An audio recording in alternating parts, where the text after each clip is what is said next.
بسم اللہ الرحمن الرحیم۔ السلام علیکم محترم ناظرین۔ فرعون کی بیوی کا نام حضرت آسیہ بنت مزاحم تھا۔ فرعون اور حضرت موسیٰ علیہ السلام کی بابت یہ معلوم کرتی رہتی کہ کون غالب ہوا، تو ہر وقت یہی سنتی کہ حضرت موسیٰ علیہ السلام غالب رہے۔ بس یہی ان کے ایمان کا باعث بنا۔ وہ ایک دن فرعون کی لڑکی کا سر گوندھ رہی تھی کہ کنگھی چھوٹ کر نیچے گر گئی، تو اس کے منہ سے نکلا کفار برباد ہوں، اور بعض روایات میں ہے کہ بسم اللہ کہہ کر کنگھی اٹھائی تو اس پر فرعون کی لڑکی نے کہا کہ تو میرے باپ کے سوا کسی اور رب کو مانتی ہے؟ اس نے کہا میرا، تیرا اور سب کا رب اللہ ہے۔ اس نے غصے میں آ کر اس کو مارا پیٹا اور جا کر اپنے باپ کو بتا دیا۔ تو فرعون نے بلا کر پوچھا کہ تیرا میرے سوا کوئی اور رب ہے؟ اس نے جواب دیا کہ ہاں، میرا رب اللہ ہے۔ فرعون نے اس کو چت لٹا کر ہاتھ پاؤں میں میخیں گڑوا دیں اور اوپر سانپ چھوڑ دیے کہ کاٹتے رہیں، لیکن جب دیکھا کہ یہ باز نہیں آتی تو فرعون نے کہا کہ میں تیرے لڑکوں کو ایک ایک کر کے تیرے سامنے قتل کروا دوں گا، باز آ جا اور مجھے سجدہ کر لے۔ اس نے کہا کہ یہ نہیں ہو سکتا۔ اس ظالم نے ایک لڑکے کو منگوایا اور مار ڈالا۔ انہوں نے اپنے پیارے سے پیارے بچے کو چشم خود دیکھا اور صبر کیا۔ اس بچے کی روح نکلی تو اس نے کہا اے ماں، خوش ہو جا، اللہ نے تیرے لیے بڑے بڑے ثواب تیار کر رکھے ہیں۔ پھر دوسرے بچے کو بھی اسی طرح قتل کروا دیا اور اس کی روح نے بھی ماں کو خوشخبری دی۔ فرعون کی اہلیہ نے ان دونوں بچوں کی خوشخبری سنی تو ایمان لے آئی۔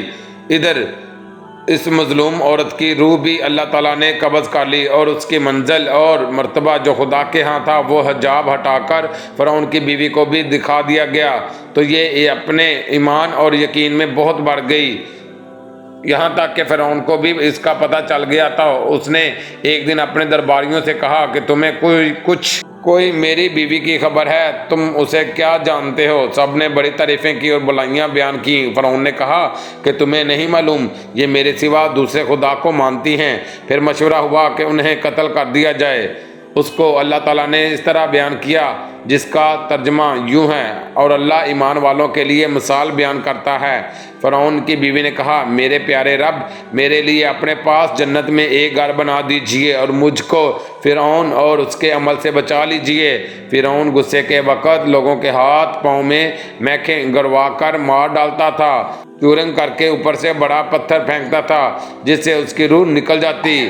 میخوں کی سزا کا موجدن فرعون تھا، اس سے پہلے یہ سزا کسی نے نہیں دی، اس لیے سورۃ فجر میں فرمایا اور میخوں والا فرعون نے کہا کہ جو بڑی سے بڑی چٹان تمہیں ملے اسے اٹھا لاؤ، اور آسیہ کو چت لٹا کر اسے کہو کہ اپنے عقیدے سے باز آ جا، اگر باز آ جائے تو وہ میری بیوی ہے، عزت و حرمت سے واپس لاؤ، اگر نہ مانے تو وہ چٹان اس پر گرا دو، اس کا قیمہ بنا دو۔ جب یہ لوگ پتھر لے کر آئے تو ان کو لٹا دیا اور پتھر ان پر گرانے کے لیے اٹھا آیا تو انہوں نے آسمان کی طرف منہ اٹھایا۔ پروردگار عالم نے حجاب ہٹا دیے، جنت اور وہاں جو مکان ان کے لیے بنایا گیا تھا انہوں نے اپنی آنکھوں سے دیکھ لیا، اور اس میں ان کی روح پرواز کر گئی۔ جس وقت پتھر پھینکا گیا اس وقت ان میں روح نہیں تھی۔